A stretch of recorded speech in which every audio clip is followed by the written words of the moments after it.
My name is Yoko Ishikura. I have been hosting this series since September last year. And SINCA session consists of several different categories. And this particular one is skill session. So you get to do the practice.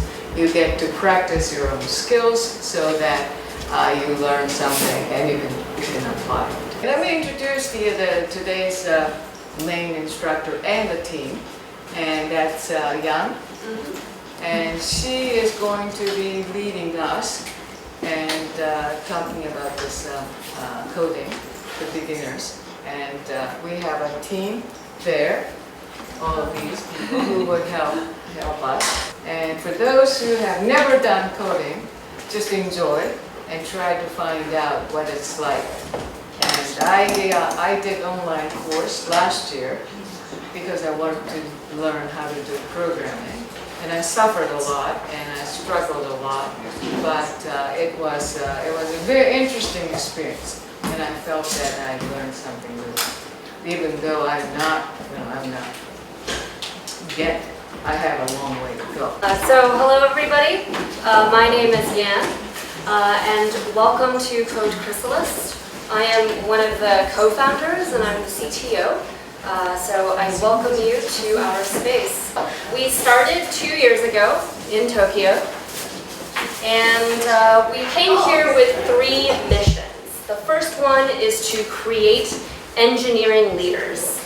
And for us, engineering leaders are not just people who are great at coding, but also they have autonomy, they have communication, and they have empathy. Communication, because as software engineers, we work with a lot of people. We work on a team. We work with other engineers, business people, product managers, clients. We need autonomy because technology moves really, really fast. So we need to make sure we are always on top. And we need empathy because we are builders. We build for other people. So we need to understand how they think, what they want. The second mission that we have here is to empower women. So we do a lot of events and promotion to help support women and introduce them into technical careers. And lastly, we do a lot of community building. So a lot of events to encourage people to share and to give people an opportunity to learn new things. I'm going to talk about myself really fast. I grew up in a tech city. I grew up in Seattle. And Seattle is very famous for Amazon, Microsoft, Expedia, all of these great companies. But I did not think that I belonged in tech most of my life, because I thought that it was going to be all men, all geeks, all nerds. And I had a lot of friends, and I liked sports. So I didn't think that I was ready I didn't belong in tech. So in university, I studied economics and Arabic. Very different. I was going to go into business. And then I did go into business. I was working as a trader. I was trading energy. Buying and selling. Buy low, sell high. But I really didn't like my job. A lot of people thought I had a dream job.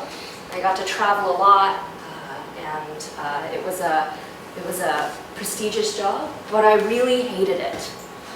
And I kept thinking, I want to start my own company. I have this great idea for an app, and it's going to make me a lot of money, and it's going to change the world. So I always had these dreams that I would try to start a company, but I didn't know how to make an app. So I thought I would do this. This is what ended up happening. I quit my job to learn how to code. I joined a school similar to Code Chrysalis. And then I became a software engineer.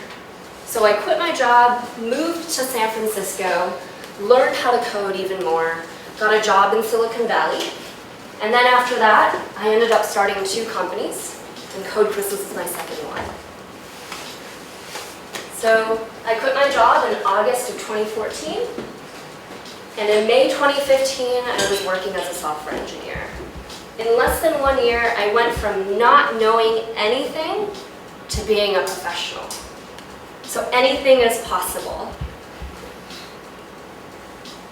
What was interesting was my experience in business gave me a lot of help in my new career as a software engineer. And this was very surprising to me. And in fact, some of the best software engineers that I know do not have an engineering degree.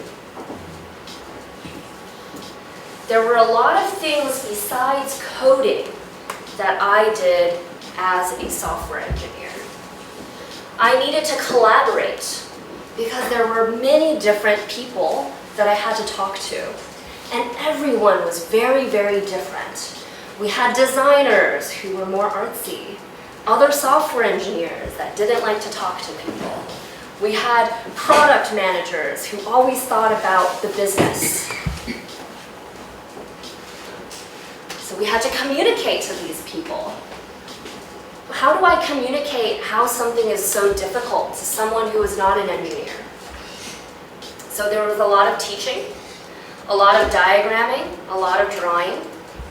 I also had to interview people, interview job applicants. That includes making people feel comfortable so that they can do well in their job interview.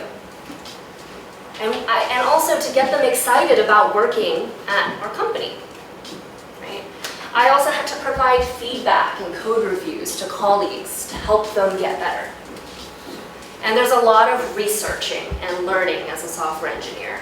A lot of Googling, a lot of reading, a lot of watching videos. So being a software engineer was more than just coding.